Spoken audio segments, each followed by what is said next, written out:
Dans l'actualité du 13h15, prévenir les risques en période électorale, des acteurs du processus électoral se forment à Ouagadougou. Ils sont amenés à mieux cerner leur rôle pour des scrutins crédibles et transparents.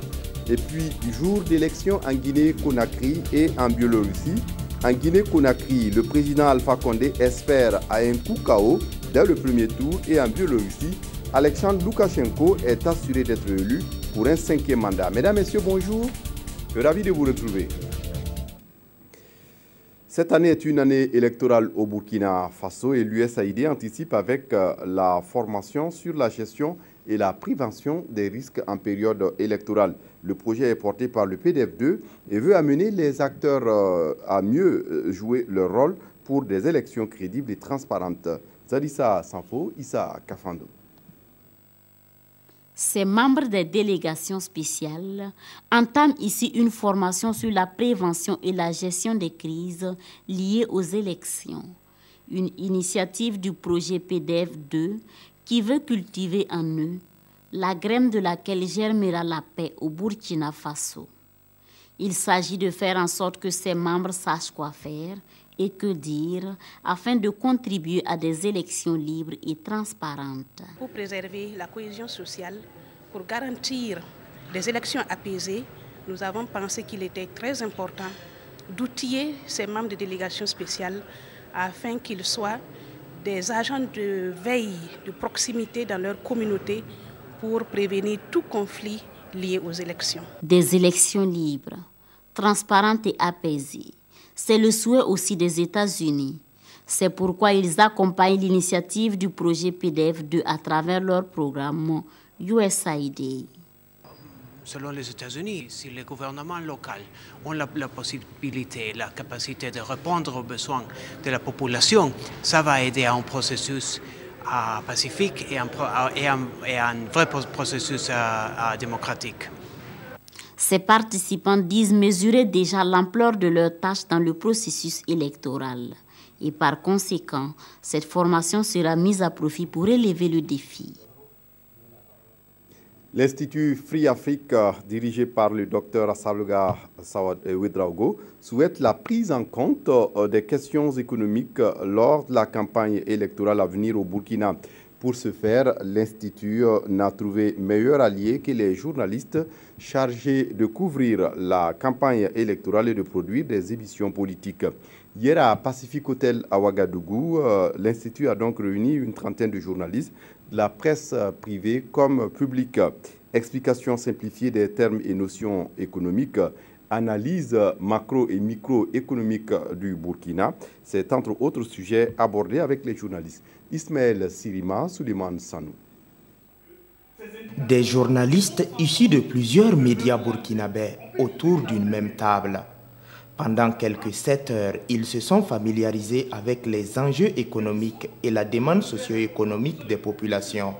Cela a été rendu possible grâce à l'appui de l'ONG Diakonia et de l'Institut Free Afrique. Notre pari est qu'on puisse avoir les relais à l'occasion de la campagne électorale à venir, à travers les journalistes donc, pour qu'on puisse faire de la place à ces questions importantes dans le pays, comme l'emploi des jeunes, comme la question de la réforme de l'éducation, la question de l'indispensable réforme du système de santé, la demande en eau de la population, le besoin d'habitat, la demande de logement. Des modules allant des définitions des termes aux résultats d'enquêtes sur les attentes des populations, en passant par des comparaisons entre différents pays, ont été dispensés aux professionnels des médias. On souhaite, à travers cet atelier de formation, faire en sorte que les journalistes soient en capacité de davantage aiguiser l'intérêt du débat public, de davantage convoquer ces questions dans la campagne électorale. Cette présente formation fait place à une autre plus longue qui va se tenir à Koudougou. Là également, les journalistes seront invités à mieux positionner dans les débats électoraux la question des enjeux économiques et de la demande socio-économique. Jour d'élection en Guinée-Conakry où quelques 6 millions de Guinéens sont appelés aux urnes ce dimanche pour désigner leur président. 8 candidats sont en lice et sur place dans le pays. On note une mobilisation des électeurs. Au Burkina Faso, les Guinéens résidant dans le pays prennent part également au vote. Ils sont environ 212 inscrits à Ouagadougou et environ 600 à Bobo-Dioulasso. Dramane Guéné est allé assister au vote des Guinéens de Ouagadougou ce matin. On suit son constat. L'opération se déroule bien ici à l'unique bureau de vote de Ouagadougou. La chance est donnée cette année à ces 212 inscrits de participer à l'élection du président guinéen parmi ces 8 candidats. Vu tout ce qui se passe actuellement en Guinée, et je pense que c'est mieux de venir accomplir cet acte. Et j'espère que les leaders politiques s'entendront et accepteront le résultat. C'est la toute première expérience pour la Guinée de faire voter ses ressortissants de l'étranger. Des petites difficultés sont donc enregistrées au démarrage de cette opération, mais le président du bureau de vote rassure. Nous avons juste connu un petit retard, mais ça va qu'on a pu rattraper parce que vu l'évolution, l'état d'avancement déjà, on peut être dans le temps. Nous demandons à ces Guinéens qui se sont inscrits de respecter les règles du jeu et de voter utile. Cela va montrer une bonne image de la Guinée à travers le monde entier. Le vote des Guinéens du Burkina se déroule uniquement dans 2 bureaux de vote, un ici à Ouagadougou et l'autre à Bobo-Dioulasso. Ces 2 bureaux de vote se referment à 18 h. Un salon du droit, l'initiative est à sa première édition à Ouagadougou et se veut un cadre d'échange et de sensibilisation. C'est le lieu où la règle de droit est expliquée aux citoyens. Le salon est prévu pour se tenir ce 30 octobre et hier, les organisateurs ont rencontré la presse pour assurer du bon déroulement de l'organisation. Amadine Lalsaga, Amado Ilboudo. Face à la presse, le directeur de publication du bimensuel d'information Le Chemin du Droit et ses proches collaborateurs annoncent la tenue de la première édition du Salon du Droit du 30 octobre au 1er novembre 2015 à Ouagadougou. C'est un salon qui se veut un cadre d'expression, d'information et de conscientisation en matière de règles juridiques selon ses organisateurs. Pour ce coup d'essai, plus de 5000 personnes sont attendues au Palais de la Jeunesse Jean-Pierre Guingani. Nous avons prévu des expositions ventes de documents de droit ou des stands qui seront mis à la disposition des compagnies d'assurance, des entreprises, les ONG œuvrant dans le domaine du droit, des droits humains, de la justice, à venir échanger avec les justiciables, à venir les expliquer comment ça marche, comment la justice fonctionne, comment le droit est dans son ensemble. Le comité prévoit également des communications autour du thème « Droit et justice au cœur de tous les défis ». À noter qu'en marge de ce salon, le bimensuel d'information Le Chemin du Droit va décerner des prix de civisme et de citoyenneté. L'objectif étant la promotion du civisme au sein de la population burkinabé. Un grand format dans ce journal, la régénérescence naturelle assistée, une alternative face au changement climatique. On a la faiblesse de croire, l'Agence nationale des produits forestiers non liens conduit une expérience en la matière. Le principe consiste à laisser la végétation repousser sans une assistance de l'homme. Karim Namouano s'est intéressé à un site situé à quelques encablures de Convistiri. Voici son constat. Le reboisement folklorique, l'activité principale des environnementalistes d'une saison. Le principe est noble, mais les résultats sont parfois mitigés. Alors, la régénérescence naturelle assistée est-elle une alternative face au changement climatique? Oui, et en voici la confirmation. Nous sommes dans un contexte donc, de changement climatique et il faut inciter donc, les populations à changer d'habitude et à prendre donc, conscience de la nécessité donc, de préserver les ressources que nous exploitons donc, pour divers besoins. Ici, la nature a tous ses droits. L'intervention humaine se résume à la seule préservation du site. Quelques années plus tard, voici les résultats. La différence est nette avec cette zone non préservée. Dans ce biotope, des prélèvements naturels sont autorisés, la finalité étant d'en tirer profit sans nuire à l'écosystème.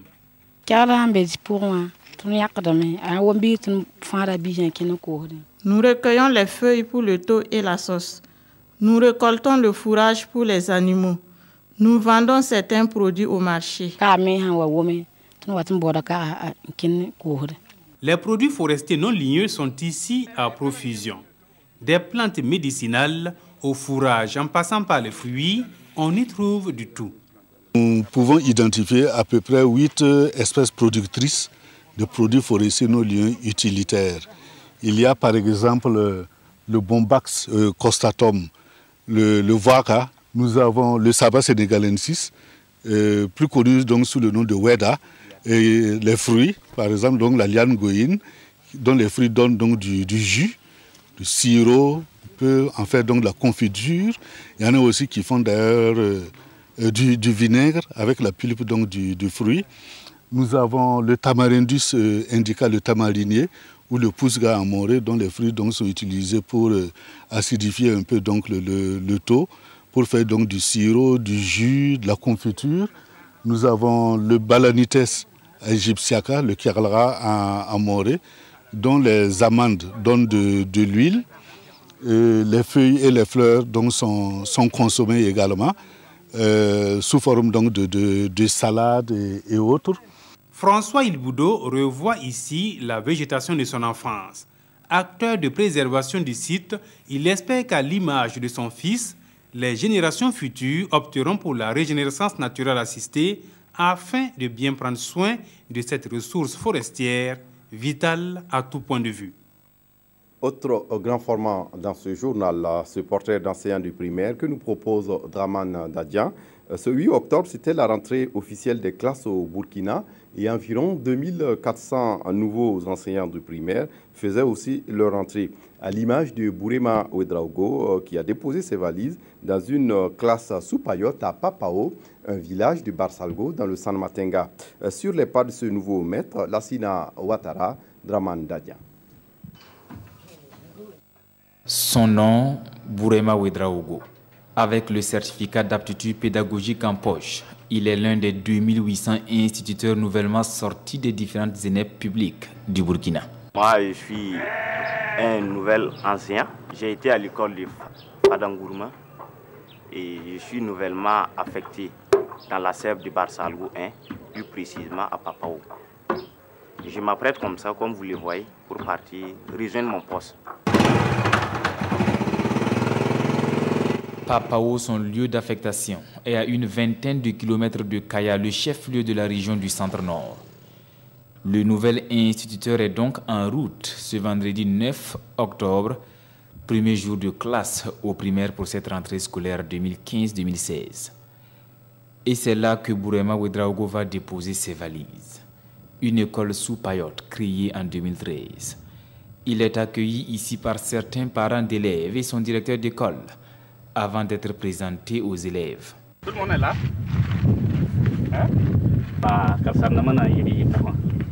Donc, on les bras de livre. Car ça parle la autona. Monsieur Ouedraogo, Bourema. Pour cette rentrée scolaire, ils sont 53 élèves à passer en classe supérieure, le cours élémentaire première année, CE1. Une classe réservée au directeur. Quant au nouvel instituteur, il aura à sa charge la centaine d'élèves à recruter au CP1, selon les prévisions. Je compte beaucoup sur mes supérieurs pour en tout cas arriver à atteindre mon objectif, voilà, qui est enseigner les enfants. Les enfants même comptent beaucoup sur moi pour pouvoir avoir des connaissances. Mais pour relever le défi de l'éducation à Papao, il faut parer au plus pressant. Vous savez que les conditions ne sont pas ça. Vous voyez le logement. Vraiment. Et en plus de ça aussi, j'ai pas de classe.